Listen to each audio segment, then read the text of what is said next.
Vamos resolver essa questãozinha clássica da AFA 2006. O esquema a seguir é de um aparelho utilizado para medir a massa dos íons. Então, de certa maneira, eu vou aferir diferentes massas ali, beleza? Show! Então, ele diz aqui mais ou menos como que é essa situação e eu vou tentar esquematizar ela para você entender o que é que acontece. Essencialmente, aqui eu vou ter um F, que é o quê? É uma fonte de íons. Então, essa fonte de íons vai produzir íons, claro, de carga mais Q. Esses íons eles vão ser acelerados por conta dessa diferença de potencial U. Então, essa diferença de potencial ela vai servir para pegar um íon que sai da fonte em repouso e começar a acelerar ele. Até o momento em que ele chega bem aqui, e quando ele chega aqui, ele já está com velocidade, né? Está com a velocidade assim, por exemplo, velocidade v. Na hora que o íon chega bem aqui, ele entra numa região que é uma região de campo magnético. Então, toda essa região retangular, ela é uma região de quê? De campo magnético. Vamos supor, por exemplo, que esse campo magnético é um campo magnético saindo do quadro. Show! Na hora que entra nessa região de campo magnético saindo do quadro, faz a regra da mão direita aí. V, vetorial B. Dedos indicadores no sentido da velocidade, gira no sentido do campo. Eu vou ter aqui uma força magnética que vai estar apontando assim, né? Então aqui eu tenho a força magnética.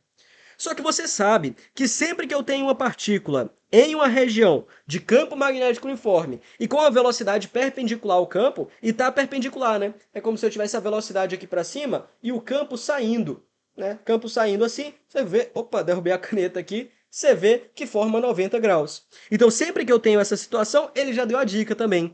Eu vou ter um movimento que circular. Nesse movimento circular, em todo instante de tempo, o que é que acontece? A velocidade vai estar tangente à trajetória e a força magnética apontando para o centro, atuando como resultante centrípeta. E o que acontece é que, dependendo da massa desse íon, como a gente vai ver, o objeto vai atingir em um raio diferente. E é isso que ele vai discutir nessa questão. Então ele fala assim, um íon de carga mais Q é produzido praticamente no repouso, então ele sai aqui da fonte no repouso por meio da descarga de um gás realizada na fonte F. O íon no campo magnético B, acho que está faltando aqui alguma coisa, né? O íon ele é acelerado, né, aqui por essa fonte num campo magnético B. No interior do campo, o íon descreve uma órbita semicircular de raio R, como a gente está acostumado. Terminando, eu acho que está meio estranho aqui, né? O enunciado está meio zoado, mas ele quer saber a massa do íon pode ser calculada como? É isso que ele quer saber, né? Então vamos lá. Qual que é a grande ideia para você resolver essa questão? Você vai escrever o seguinte, duas coisas. Primeira coisa, você vai dizer que essa tal dessa força magnética, ela está atuando como resultante centrípeta, concorda? Então a força magnética nesse caso, ela é exatamente a minha força resultante centrípeta. E agora você substitui as equações para esses dois caras. Força magnética, carga, vezes velocidade, vezes campo. Força resultante centrípeta, m, v ao quadrado, dividido pelo raio da trajetória, dividido por r. Então é mais ou menos isso. De tal maneira que você cancela um v com um v e você acha que o raio da trajetória, né, na verdade, ele quer saber a massa, né? Então, a massa ela pode ser calculada como sendo QB vezes o raio, passo multiplicando, vezes o raio, dividido pela velocidade. Mas, opa, essa velocidade aqui, ela não é um parâmetro fornecido pela questão. Eu tenho que dar um jeito de calcular. E como que eu calculo essa velocidade? Muito fácil. Onde que esse objeto ele é acelerado? Ele é acelerado por meio dessa diferença de potencial U. Então, qual que é a energia cinética? Qual que é a energia cinética que esse íon vai ganhar? Energia cinética que o íon vai ganhar devido a ddpu é igual a carga do íon vezes a ddp. Escrever assim, Q vezes U. Carga vezes diferença de potencial. Eu vou escrever aqui. Isso daqui é a diferença de energia, o tanto de energia que essa diferença de potencial forneceu para o íon. Ele começou com zero, né? Ele começou com zero e ele terminou com quem? mv² sobre 2, né? E ele terminou com mv² sobre 2. Beleza? com mv² sobre 2, de tal maneira que aqui você pode determinar o v, né? Então, vou escrever assim, nesse caso, o v ele vai ser igual a raiz quadrada de 2q vezes u sobre m. E aí eu pego essa expressão para o v e substituo onde? Substituo na primeira equação que eu tinha obtido, que é essa de cima. Vamos lá, né? Eu nem precisava ter isolado, agora vai complicar um pouco as coisas, mas não tem problema. Olha só, a massa então vai ser igual a QBR dividido pela velocidade. O que é a velocidade? Raiz de 2q vezes u sobre m, né?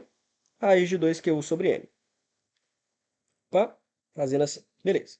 Repete a primeira e multiplica pelo inverso da segunda. QBR que multiplica raiz quadrada de m sobre 2QU. Sobre 2Q vezes U. Agora eu vou fazer o seguinte, eu não quero isolar a massa. Uma possibilidade aqui é eu elevar os dois lados ao quadrado, né? Então, na hora que eu elevo esse lado aqui ao quadrado, eu vou ter m ao quadrado. Na hora que eu elevo esse lado ao quadrado, eu tenho assim, q quadrado, b quadrado, r quadrado, vezes essa raizona toda ao quadrado, né? Então, m sobre 2QU. M sobre 2QU. Aí você fica feliz, porque um monte de coisa corta aqui, ó, tchá, aqui, ó, tome, aqui, ó, tchá, aqui, ó, tome, na verdade, né? Ó. Logo, a massa do íon é definida como sendo Q, definida não, calculada como sendo Q, b quadrado, r quadrado, sobre 2U. Vamos ver lá nas alternativas. Q, b quadrado, r quadrado sobre 2U. Então, também ele colocou o módulo da carga, né? Ele já falou aqui que a carga era positiva, então nem precisa. B2R2Q sobre 2U. A gente finaliza essa questão da AFA 2006. Note que o seguinte, quanto maior for a massa do íon, por exemplo, mais distante ele vai ser jogado. Então, se você tem dois isótopos de um mesmo material radioativo, ou de um mesmo íon radioativo, o que é que acontece? Eles vão diferir ali só pelo número de massa, né? Pela massa atômica deles, na verdade. De tal maneira que eles vão ser lançados em R's diferentes. Se você quer filtrar somente um tipo de isótopo, o que é que você faz? Se você quer filtrar só um tipo de isótopo, você calcula qual raio ele teria e coloca um buraquinho aqui para pegar só esse isótopo, né?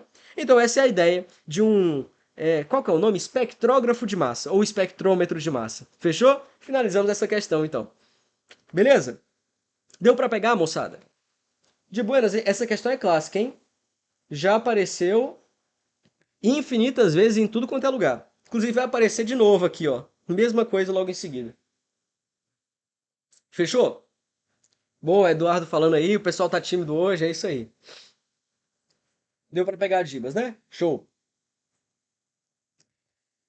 Vamos lá para a próxima questão. Top, boa. Ó, nem é essa daqui na verdade, né? Mas essa daqui é uma questão muito difícil que caiu na AFA 2020, hein?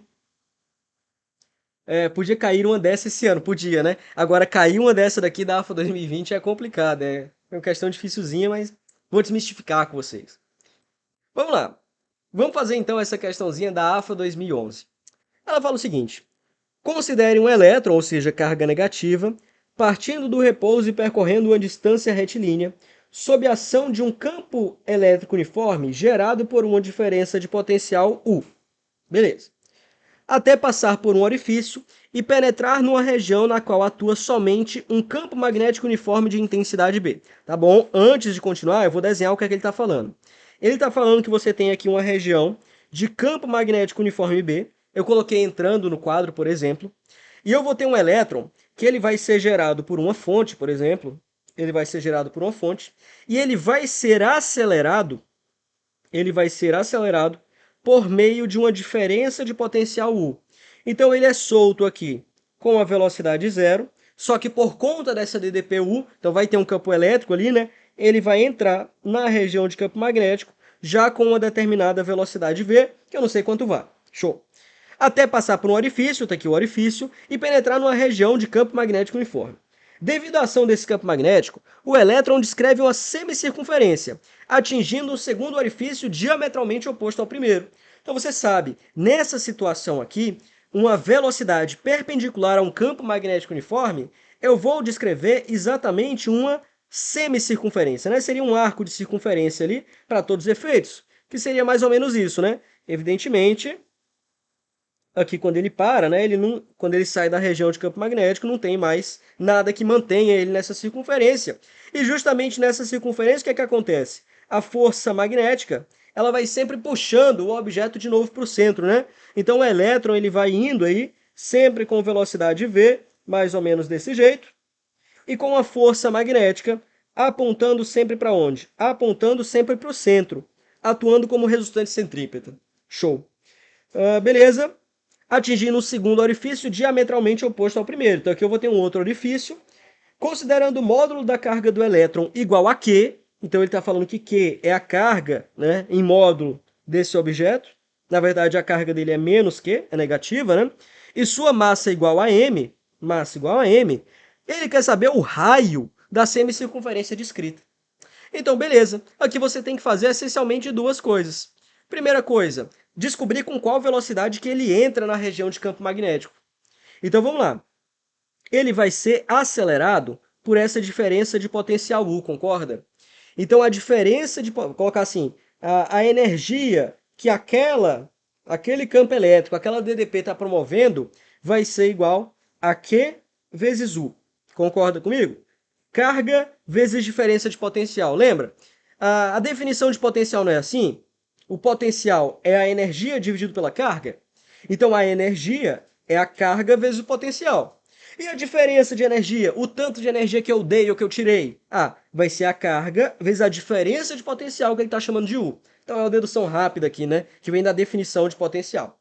Então, a diferença de energia que essa DDP promoveu para o circuito é Q vezes U. E ela foi justamente a DDP, a diferença de energia, necessária para eu fornecer energia cinética para o objeto. Então, isso é igual a mv² sobre 2. mv² sobre 2. De tal maneira que eu chego na expressão para a velocidade. A velocidade é calculada como sendo raiz de 2 vezes Q vezes U sobre a massa m. Então, essa é a velocidade com a qual o elétron vai entrar onde? Na região de campo magnético. Mas não é isso que ele quer saber. Ele quer saber qual é o raio da trajetória. Para descobrir o raio da trajetória, muito fácil. A força magnética, que sempre aponta aqui para o centro, ela está atuando como resultante centrípeta. Então, ela está atuando como resultante centrípeta. A força magnética você sabe calcular. QVB. E a resultante centrípeta? mv² sobre o raio da circunferência. Vou chamar de Rzão. V vai embora com V, de tal maneira que o raio da circunferência é igual a mv sobre QB. mv sobre QB. Essa expressão é até uma expressão que muita gente já sabe de cabeça, né? O pessoal decora assim, Habib me vê um kibe. É engraçada, né, essa maneira de decorar. Habib me vê um kibe, é bem sonora. Mas, enfim, essa daqui é uma expressão que vale sempre. Eu simplesmente preciso agora substituir a velocidade que eu tinha achado. Então, vamos lá. Substituindo a velocidade, eu vou ter m sobre qb vezes a velocidade, ou seja, raiz de 2qu sobre m. Raiz de 2qu sobre m. Aí você simplifica, porque no enunciado não aparece nada disso. Vamos lá simplificar então. Olha só, o que acontece é assim, ó. Deixa eu pegar aqui uma coisinha pra gente. Essa massa dividido por essa massa vai ficar só raiz de m, né? Essa massa dividido pela massa fica só raiz de m. Essa carga, vou pegar aqui uma coisinha, dividido por essa carga, vai ficar um raiz de Q embaixo, né? Vai ficar um raiz de Q aqui embaixo.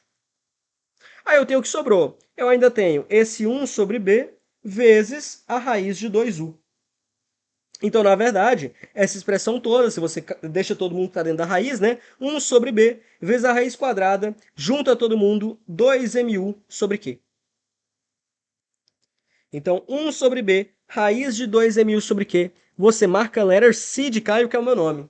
Então, 1 sobre b, ele colocou aqui, ó, a raiz no formato de 1/2, né? Expoente elevado a 1/2, mas é a mesma coisa de sempre. Tudo bem? Então, assim a gente finaliza essa questão, que é outra clássica da AFA 2011, já apareceu mais de uma vez, como você sabe.